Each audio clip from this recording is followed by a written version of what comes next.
जी भाई साहब, क्या नाम है आपका? पंकज भारद्वाज। पंकज जी, कानपुर में हिंसा हुई, जुमे की नमाज के बाद पत्थरबाजी हुई, आखिरकार ये चल क्या रहा है?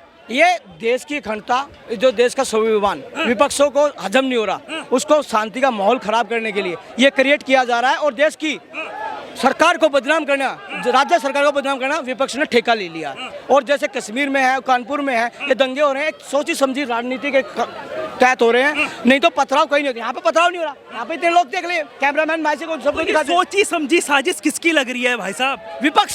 विपक्ष बौखलाया हुआ है। विपक्ष को 60 साल से विपक्षों ने दंगों के साथ राजनीति की है, दंगों से राजनीति की, तो दंगों से उनको प्रेम है।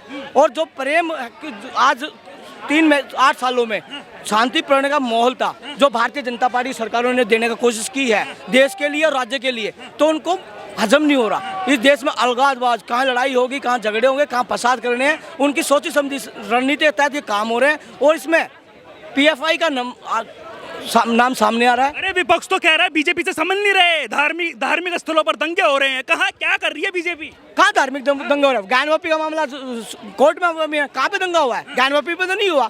दिल्ली में दंगा होता तो जब एक कौम को, कानपुर में हुआ है ना अभी। कानपुर में तो किसने किया? मस्जिद में हिंदू नमाज पढ़ रहे थे क्या? पथराव हिंदुओं ने किया है क्या? हिंदुओं की दुकान बंद करवाई किसने करवाई? ये जो हिंदू मुस्लिम हमारे कान पक चुके हैं 60 साल सुनते सुनते। 40 साल का तो मैं भी हो गया, 30 साल से तो मैं भी हिंदू मुस्लिम सुनता रहा हूँ। अरे जब हिंदू मुस्लिम का कल मोहन भागवत जी ने एक बयान दिया कि हम रोज एक नया प्रोपगंडा नहीं चाहते, हम एक को नहीं चाहते। क्या चाहते? कभी संघ को निशाने में लेते, कभी बीजेपी को। लोग तो ये कह रहे हैं कि हर जगह खुदाई होगी, जहाँ जहाँ पर पहले मंदिर तोड़कर मस्जिद बनाई गई थी वहाँ हर जगह खुदाई होगी। और भागवत जी कह रहे हैं कि हर जगह शिवलिंग क्यों देखना, हर मस्जिद में शिवलिंग क्यों देखना, उन्होंने तो ये कहा है। तो जो बात कही है, जो शिवलिंग नहीं देखना, तो हमें तो चाहते नहीं कि हर रोज शिवलिंग की बात करें। आप जो बात कर रहे हैं, आप लोग मीडिया कर्मी इतना उत्तेजित हो रहे, जो बात कर रहे हैं, हम ये चाहते हैं जो अक्ल हुआ उसमें मुस्लिम लोग के इतने लोग हुए, तो आप एक उसके धर्म के प्रति हिंदू का टारगेट क्यों करते हैं? हिंदू ने क्या गुनाह किया है? हिंदू का गुनाह क्या? हिंदुस्तान में रह के वो पैदा हुए हैं, उनका गुनाह है क्या? उनके मंदिर तोड़े जाते हैं, हिंदू चुप रहता है। राजस्थान में हिंदुओं के ऊपर अत्याचार, हिंदू चुप रहता है। तो इनकी सहनशीलता, जब हिंदू जगता है ना, वो बैठता नहीं है। हिंदू का हौसला बढ़ता जाता है। वो सोच समझ के निर्णय था। शिव जो इस सृष्टि के रचयिता है, वो बड़े शांत रहते थे। जब उसका डंका बजता था ना, पृथ्वी हिल जाती थी। तो ऐसे ही हिंदू हैं, हिंदू का जब डमरू बजेगा ना, तो भागे नहीं थाएंगे। ये तो एक मिसाइल करते ना, शंकर भगवान भी साथ आता है, उसके भगवान वास करता है। हिंदू जगता है, लेट से जगता है। हिंदू भाईचारे कायम करने में सक्षम होता है। हृदय दिल है उनका, वो किसी को भी अपना लेता है। और ये लोग हैं जो पत्थरबाज हैं, वो इस बात को समझ नहीं जाते। एक उस साज का, एक उनका साज का परिचय का मौजूद नहीं है। आप ऐसी कार्यनेता हरकत करेंगे, आप विपक्ष के नेता कामयाब नहीं होंगे। ना आपके पास विजन है, आप जनता के बीच किस मुंह से नहीं जाना चाहते, ना आपके पास किसी प्रकार का कोई योगदान है, और ना आपके पर कुछ है। तो आपको जनता नकार चुकी है। आप सत्ता का सुख भोगने के लिए ये कांड करवाए जाओ। आप देश किस राह पे जा रहा है आखिरकार? ये दंगे, ये पथराव, कहाँ जा रहा है देश? क्या होगा आगे? हमारे जो युवा है, भविष्य क्या होगा उनका? भविष्य तो बड़ा अच्छा था। आज विकासशील देश, जो देश के सामने झुकता था, देश के ही लोग देश की अखंडता को, देश की प्रभुसत्ता को ठेस पहुंचाने में लगे हुए हैं। देश के अंदर ही वो है दिल्ली, देश की राजधानी है। अमेरिका के विदेश मंत्री का बयान आया, कह रहे मोदी सरकार से वहाँ पे व्यवस्था तो समझ नहीं रही है। कभी कहीं दंगे हो रहे हैं, कभी कहीं दंगे हो रहे हैं, कहीं पथराव हो रहा है। अमेरिका मुस्लिम अमेरिका में सिखाएगा। अमेरिका का राष्ट्रपति हमारे सामने तो झुकता नहीं था, झुक के बात करता है। क्या किस बात की अमेरिका हमें सिखाने का? क्या हमारे को सिखाएगा? अमेरिका के हमको गुलाम है क्या? अमेरिका से हमको कर्जा ले रहा है क्या? अमेरिका को जो जरूरत पड़ती है हिंदुस्तान खड़ा पाता है। ठीक है, आज हमारे देश का किसान उनका पेट भरने के लिए सक्षम है। जो आज वो हमें गरीब कहता था, आज हमारे देश का प्रधानमंत्री आँख से आँख मिला के बात कर रहे हैं, उनको रड़कते हैं। जो शक्तिशाली जितने भी देश हैं, हमारे देश को गरीब कहते थे, आज हमें उठते हुए सहन नहीं कर पा रहे। ये विदेशी ताकत है हमारे देश की अजागरूकता खराब करने में। विपक्ष उनके साथ है। मैं किसी को पर्सनली टारगेट नहीं कर रहा। विपक्ष के नेता जो एक बार साथ हो जाए तो हमारे देश की राह और आगे चले। ये जो आप जो बात करें, आप अपनी जो कह रहे हैं ना, हम डरने वाले ना कुछ है। हम थोड़े शांति प्रिय लोग हैं, देश शांति से चलाना चाहते हैं, आजारता बनाना है।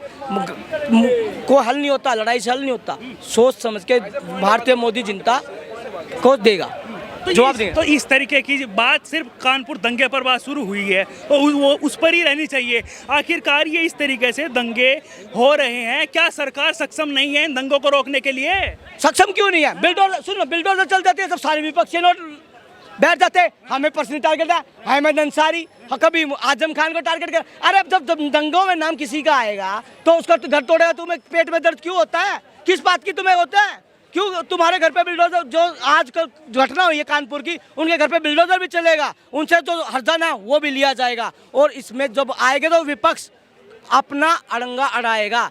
विपक्ष का काम है अड़ंगा अड़ाना, सरकार का काम है सुशासन लाना, प्रशासन लाना, सबका साथ सबका विकास। विधानसभा सदन में रफीक अंसारी जो एक मुस्लिम विधायक है, उन्होंने कहा है कि ये हमारा ही देश है और हमें यहाँ तुम ऐसे ट्रीट कर रहे हो, हमें यहाँ से भगाने की कोशिश कर रहे हो, कह रहे हम यहीं रहेंगे। कौन भगाना चाहता है? किसने भगाया है? तुम हिंदुओं को भगा देते हो, तो जहाँ पे तुम्हारे बीच घर होते हो तुम पालन करते हो। आपने जो मुजफ्फरनगर कांड है आपने लोगों ने किया, दिल्ली में कांड किया, वो कह रहे हैं कि उसको सदन से भगा दिया। कहाँ गए थे? वो खुद अपने आप को कहाँ गए? किसी ने भगा दिया? विधायक बनाया है तो विधायक का जिम्मा होता है समाज को जोड़ने का। जो किसी समुदाय का 36 बिरादरी 4 मजहब का नेता होता है, तुम किसी बात तो सुनिए, लेट मी कंप्लीट। वो कह रहे हैं कि जब अंग्रेजों का गुलाम था देश, तो उसमें दोनों ने लड़ाई लड़ी थी, उसने हिंदू ने भी लड़ी थी और मुस्लिम ने भी लड़ी थी। अब क्या ये तुम्हारा देश हो गया? उन्होंने ये कहा है, सिर्फ वो ये हिंदुओं का देश हो गया। तो हम तो किसी बात नहीं कर रहे, हम तो ये 4 मजहब का, मैं तो बार बार बोलता हूँ, देश का प्रधानमंत्री भी बोलता है, गृह मंत्री, 4 मजहब का देश है, हिंदू मुस्लिम सिख ईसाई 36 बिरादरियों का है। जो इस बात की बात करता है, जो एक संवैधानिक पद पर बैठकर ऐसी बात का डंका भड़काने की, अपने आप को डराने, किसने डराया आपको? किसने आपको कुछ कहा है? आप सदन में सभी के साथ बैठते हैं, वहाँ पे हिंदू भी बैठते हैं, हमारे मुख्यमंत्री भी बैठते हैं, आपके सारी सदन बैठता है, आपको किसने डराने की कोशिश की है? आप ऐसी बातें ना कीजिए, आप संविधान के पद पे बैठे हैं, आपको भाईचारा निभाना चाहिए। आपने एक संवैधानिक पद पर रहकर भाईचारा कायम करना, जिसने दंगा किया है। तो ये भी कह रहे हैं कि हमारा ये सर्व तुम्हें खाक में मिला देगा।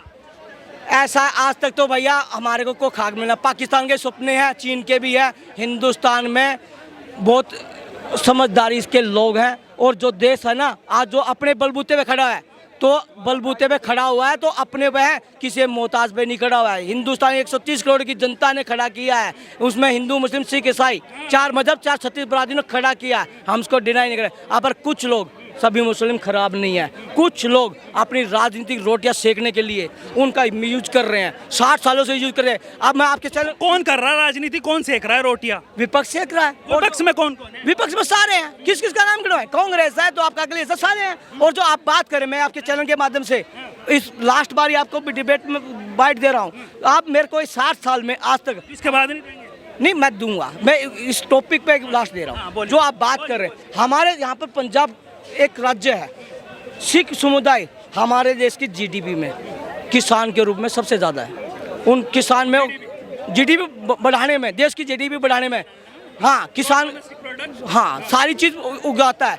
आज तक 60 सालों में मुस्लिम समुदाय ने जीडीपी बढ़ाने में काम नहीं किया, तो बिगाड़ने में मना किए। आपको किसी फैसिलिटी मिल रही है तो उसको ले, और जो आपको हिंदू को 5 किलो अनाज मिल रहा है ना, आपको भी 5 किलो अनाज मिल रहा है। कुछ लोग अपनी राजनीति गोटियां सेकने के लिए उन लोगों को समुदाय में भटकाने का काम करते हैं, जिसमें कुछ लोग हैं, सारे मुस्लिम खराब नहीं है, कि सारी समुदाय एक नहीं है।